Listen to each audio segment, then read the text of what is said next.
It's obvious, isn't it? If it was between you and Mommy, no, Mom, my priority right now is Mom. I don't want this kind of husband anymore. I am his wife, who is battling cancer. How dare he ask me to take care of his mother? Then my doctor, who had overheard the call, said to my husband, I'm sorry, sir, but your wife just... What? After the words from the doctor, what awaited my husband was a tragic end that could only be described as self-inflicted. My name is Vanessa, a 36-year-old office worker. My family consists of 4 people: my husband, Alan, my first daughter, Eleanor, and my second daughter, Kathy. My daughters are 5 and 1 years old, respectively. Eleanor, the eldest daughter, has been a strong woman since she was a child. She takes good care of Kathy.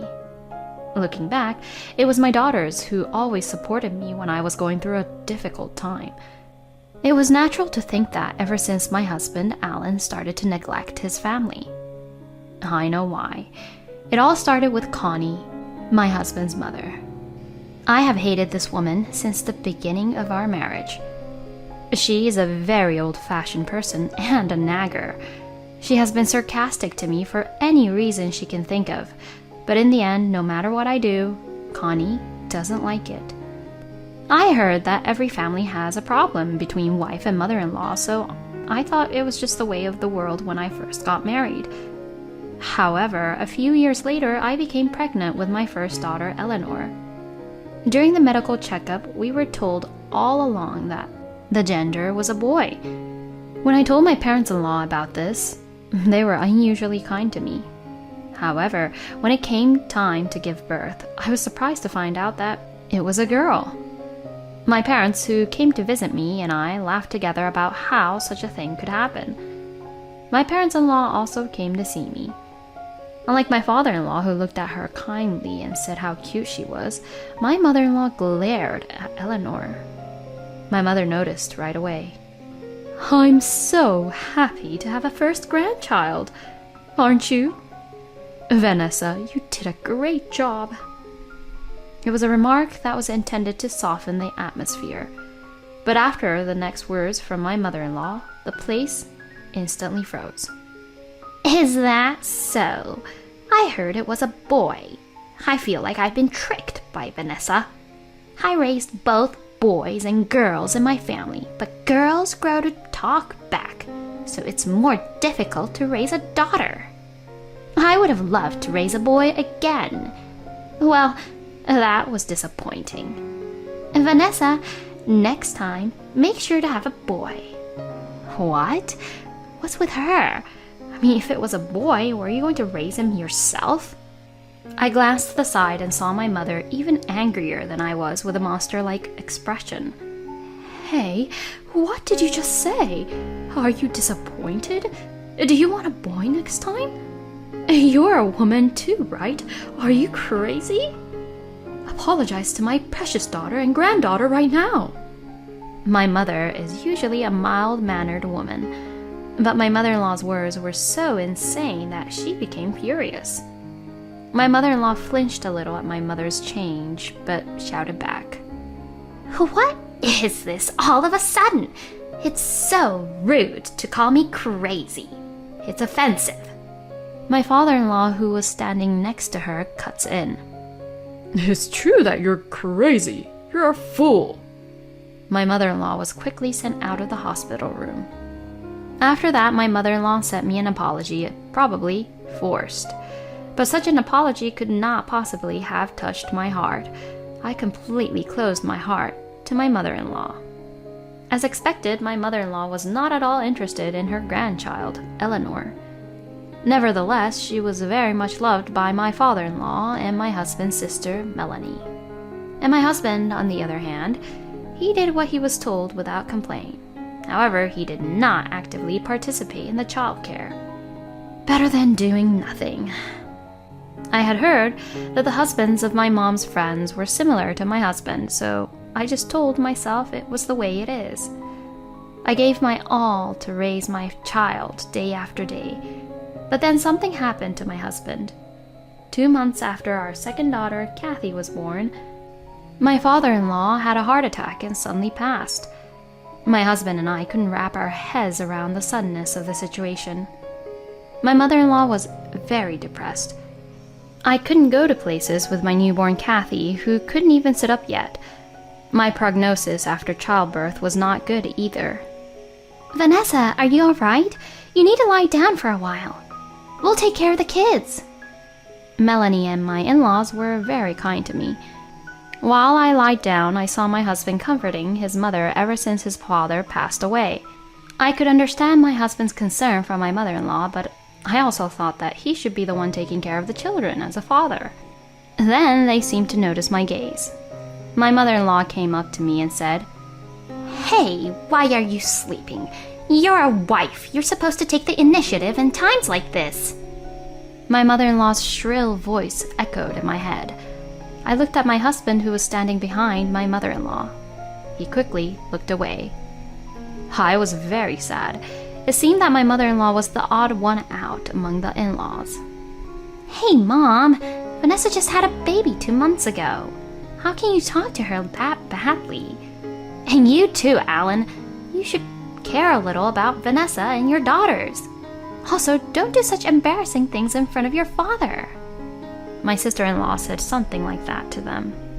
The in-laws also sympathized with my sister-in-law's words. They looked at the two of them coldly. My mother-in-law and my husband were quite embarrassed. When their faces turned bright red, they glared at me lightly and returned to where they had been. After that, my husband went to his parents' house every day for some reason and came home late every day. I had to do all the housework and childcare by myself, and the number of quarrels between us increased day by day. "You should take care of the kids once in a while. It's too hard for me to do everything by myself every day," I would tell him, and he would reply, What are you talking about? That's your job right now. And saying that raising kids is hard? You're a mother, right? You're crazy. I was so shocked by my husband's words that I didn't even feel like talking back. After a while, I received a notice to get a cervical cancer checkup. I had been getting checked regularly, so I thought I would be fine, but I took the test just to be sure. However, I was told that I had cervical cancer. I was speechless. There had been no abnormalities just a short time before, so it seemed that I had developed cancer within a short period of time. Of course, the first thing that came to my mind was my beloved daughters. I have 2 daughters. I still have to live. I couldn't stop the tears from flowing. Don't worry. You're still in the early stages. Let's work together. The doctor, who looked cold but had a kind voice, reminded me of my father. I was going to be hospitalized for a while, so I asked my parents to take care of my daughters. "Please take good care of my daughters," I told them on the day of hospitalization. "Of course!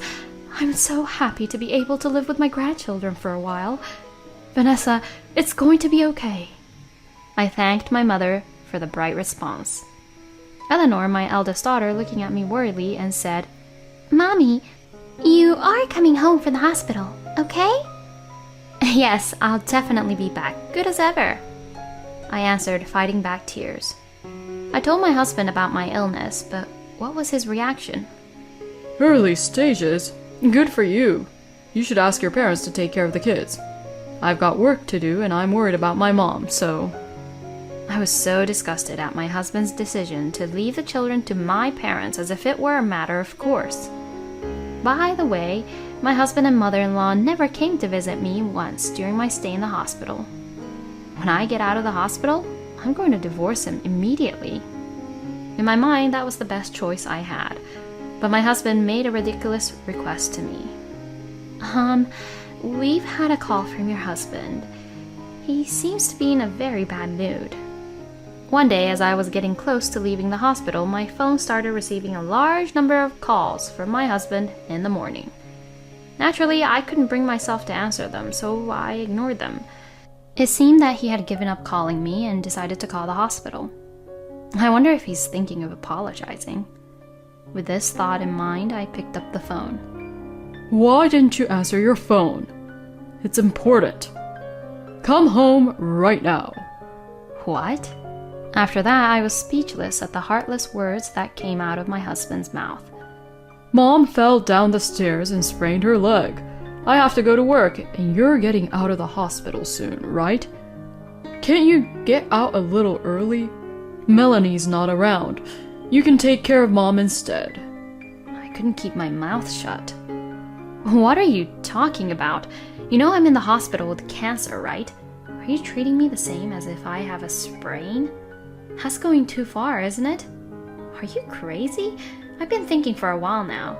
Me or your mother, which is more important to you? I asked. It's obvious, isn't it? If it was between you and Mommy, and no, Mom. My priority right now is Mom. He answered, without hesitation. What's with this guy? As I remained silent, the doctor in charge, who was standing nearby, spoke up.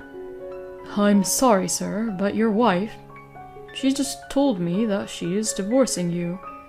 Therefore, why don't you, as her son, take care of your mother?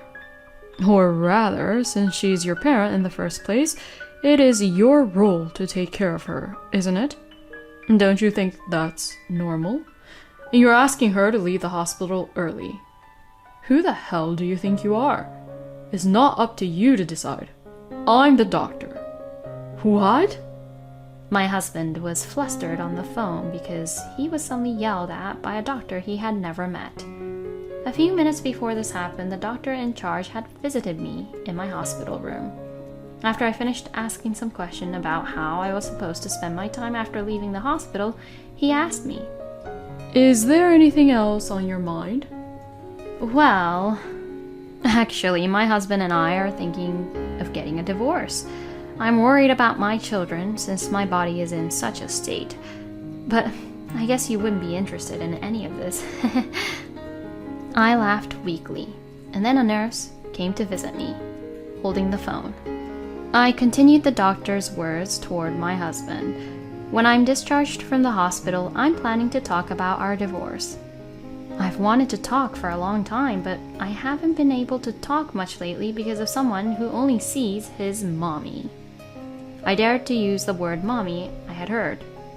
I wondered how he would react, but it seemed that he realized that he could not win us just by him, so he hung up. That was anticlimactic, but I thanked the doctor for his help. He is an unbelievable man. You must have gone through a lot in your life with him. You have a bright future ahead of you. The doctor smiled at me, and I smiled back as I agreed. After being discharged from the hospital, of course, I did not return home, but went straight to my parents' house. My husband had never contacted me since that day. There was no reason for me to contact him.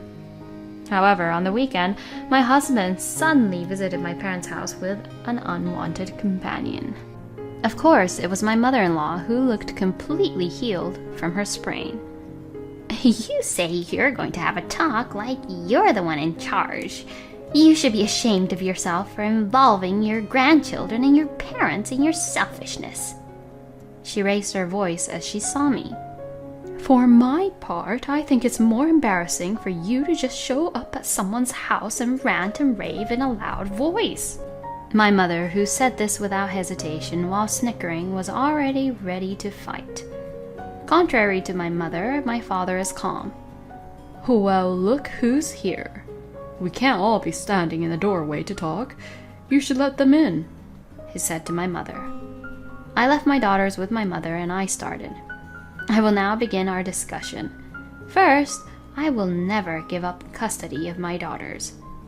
Then, there is the matter of child support. As I proceeded with my story in a calm manner, my husband looked impatiently at me and said, Wait a minute. Don't go ahead with the conversation on your own. We don't have to get a divorce. We can just carry on as before. If you're having a hard time, you can stay here for a while, so I'm sure the girls will feel lonely without their father. What the hell is this man talking about? My husband goes on mumbling. I didn't even want to look at him anymore. To that, my father calmly said, Yeah, okay. I don't care what you have to say. Can you just fill this in and make your way home? I have a guest waiting in the back. My father presented my husband with the divorce papers, my part already filled out. His calm face kind of scared me. Did you hear what Alan said? He's telling you he's not willing to get a divorce. Can't you even listen to others? This is why I hate insane people. My anger reached its peak at my mother-in-law's statement. What? Who are you to say that? Don't tell me you think you're a sensible person. Because that's impossible. You are like the definition of insane walking around with clothes on. For a second, I thought I was going too far, but I did not regret that statement at all. My mother-in-law's face turned red and tried to use violence towards me when... You stupid mother and son over there! I heard an angry voice from the other room. The two of them widened their eyes in surprise at the appearance of this person. Melanie, why are you here? My sister-in-law glared at them. I heard Vanessa was out of the hospital, so I came to see her. I should have just cut you off at Dad's funeral. It's embarrassing to have such people as my family. I ask that you never get in touch with me as of today. To my sister-in-law, who said this coldly, You have always been like that. All you do is talk and act cocky. Alan, on the other hand, is so honest. I should never have had you. How could she say that to her own daughter? As a mother, I felt nothing but indignation. But my sister-in-law did not back down. You're the one who's the same as you've always been. You've always been so mean to me just because your son follows what you say and is cuter to you than me. It's no wonder I have no family now that my father is dead. And I heard that you asked Vanessa to get out of the hospital to take care of your sprain. Are you crazy? Oh yeah, Vanessa and I talked about this earlier with Melinda. Melinda is as pissed off as she's ever been. At the mention of Melinda, the faces of both of them turned pale. Melinda is my late father-in-law's sister. It seems that even the craziest mother-in-law has someone she doesn't like. That was Melinda. When my mother-in-law was still young, Melinda kept lecturing her until she cried when she used to be overbearing at family gatherings, saying that she was the eldest son's wife. Melinda also lectured her about her comments towards me at my father-in-law's funeral. While I was talking to my sister-in-law about divorce, she suggested, Hey, why don't we talk to my aunt about it? And sure enough, Melinda was furious. She said she would not invite them to any future gatherings. The area around my parents-in-law's house was almost entirely made up of relatives, so it was given that they would be ostracized. The two of them seemed to realize that too. If that happens, we're finished. To my mother-in-law, shaking in her small, trembling voice, my sister-in-law replied sharp words cut through. Don't worry, you've been a failure as a human being a long time ago. I struggled to hold back my laughter. My husband looked at me with a sudden look. Vanessa, please reconsider. It's not like I've been unfaithful or in debt. I'm just happy that my mother counted on me. Lately, you didn't praise me at all when I helped you with the housework and childcare. In response to my husband's remark, I said, I hear that the cause of divorce is usually differences in values, and that's true. Who would want a father who only hangs out at his mother's place without taking care of his own children? I don't want that. And as long as you think that you are helping me with housework and childcare, I don't need you. The words were coming out of my mouth so smoothly. But Kathy is only 1 year old. My husband, who was still mumbling at this point, was cut off by my father. Hey, Alan, what do you think is the role of a father? My father asked as he looked at him straight in the eye.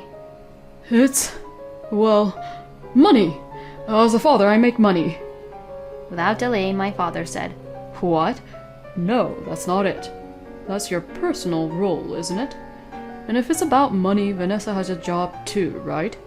And on top of that, she's very busy with housework and childcare. What the hell are you doing as a father in that house? What? My husband looked dumbfounded at my father's question.